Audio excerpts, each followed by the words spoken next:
Het is zondag 12 februari en u kijkt naar het Zeeuwse nieuws van vandaag.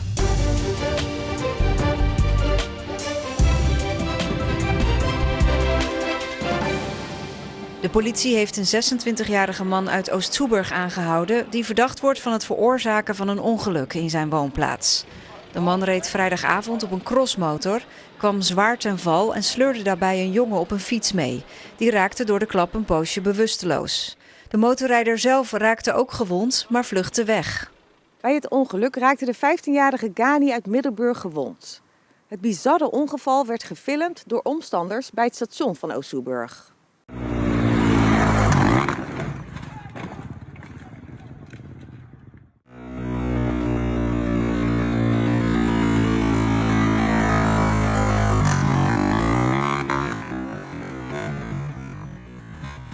Ghani brengt het er wonder boven wonder met lichte verwondingen vanaf. Hij heeft last van zijn ribben en schaafwonden op zijn been en rug. Volgens zijn moeder is hij nog wel een beetje stil en afwezig. De motorrijder is dus een dag later alsnog aangehouden, maar hij is nog niet verhoord. Volgens de politie was de man dusdanig gewond dat hij eerst behandeling in het ziekenhuis nodig had. Medicijnresten in ons afvalwater kunnen problemen veroorzaken omdat ze via dat water mogelijk in de natuur terechtkomen. Daarom probeert het waterschap op zuiveringsinstallaties zoals deze bij Rittem zoveel mogelijk uit het afvalwater te halen. Zeker als het om kleine stofjes zoals medicijnresten gaat, valt er nog genoeg te winnen. Deze basiszuivering werkt niet op medicijnen en ook niet op kleine stofjes. Dus het houdt in dat we met investeringen aan de slag moeten als ozon, kool. Er draait nu een hele proef hier op Rittem om te kijken wat verstandig is. Maar wij zullen dus moeten gaan investeren op onze 4e trap. Nu wordt er hier een hoop andere troep uit het water gehaald. Maar het is wel dweilen met de kraan open. Zo hoeft de industrie niet te melden welke stoffen ze lozen. En de medicijnresten, die komen via de urine van de mensen die ze gebruiken in het afvalwater terecht. Of omdat mensen oude medicijnen in de wc gooien. Van Kralingen doet daarom de volgende oproep. Ik roep de Zeeuwen op om overtollige medicijnen in te leveren bij de apotheek. Een zeer belangrijk onderwerp. En ik roep de medicijnindustrie op om een medicijn uit te vinden wat alleen maar in het lichaam werkt en niet daarna in het toilet terechtkomt op geen enkele manier. Want om het in medische termen uit te drukken, voorkomen is beter dan genezen. Als ik het nou zou moeten zeggen,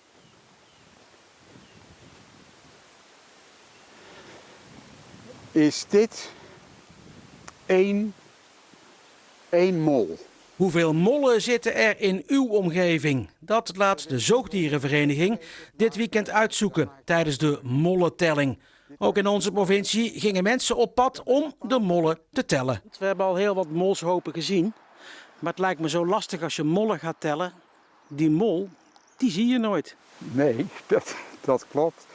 Dus in wezen ben je vaak op zoek naar een dier wat je eigenlijk bijna nooit ziet. Ik denk dat de mol het zoogdier is waarvan je de activiteit en de sporen het meest ziet, maar het dier zelf praktisch nooit. Doen ze het goed in Zeeland? De aantallen, daar kan ik niks over zeggen. Maar ze zitten praktisch in elke kilometerhok van Zeeland. Hoeveel heeft u er dit weekend al geteld? Als ik tel, dan doe ik dat met GPS-apparaat en dan ga ik dat opslaan en dan bekijk ik dat later hoeveel het er zijn.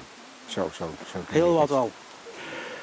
Hier zijn ze in ieder geval zijn er genoeg aantallen, ja. Dat is geen enkel probleem. Dat is, Weet u dat uw ogen gaan glanzen als u over de mol praat? Ja, ik vind het gewoon dappere beesten. Het is een zwartwerker, altijd ondergronds. Dat spreekt me best wel aan eigenlijk. De korfballers van Top Arnhemuiden in de witte shirts in een hele belangrijke wedstrijd in de Korfbal League 2 in Amsterdam tegen AWD-TV. Een directe concurrent in de strijd tegen degradatie. Het is Juriaan Bouwens en hij zet zijn ploeg hier op voorsprong. Top Arnhemuiden wist in de historie van het korfbal nog nooit te winnen in Amsterdam van AWD-TV. Maar heeft vandaag die zege wel nodig. Dit is Amber Linde. Een uitstekende treffer van de geplaagde ploeg uit Amsterdam dat al 6 wedstrijden op rij verloor. En flink is gezakt op de ranglijst. Top speelt goed korfbal in Amsterdam. Dit is Jurgen Jansen. En hij brengt het verschil naar 6. 12-18 is dan de stand. En dan lijkt Top op weg naar een overwinning. En gaat het eindelijk de degradatieplaats, de 9e plek in de Korfbal League 2 verlaten. Dit is de laatste treffer van de dag, gescoord door Anita de Ridder. Top wint voor het eerst in Amsterdam van AW DTV met 17-24 en stijgt naar de 7e plek in de Korfbal League 2. En er is nog meer sportnieuws en dat ziet u in Omroep Zeeland Sport. Stefan, wat zit er verder allemaal nog in?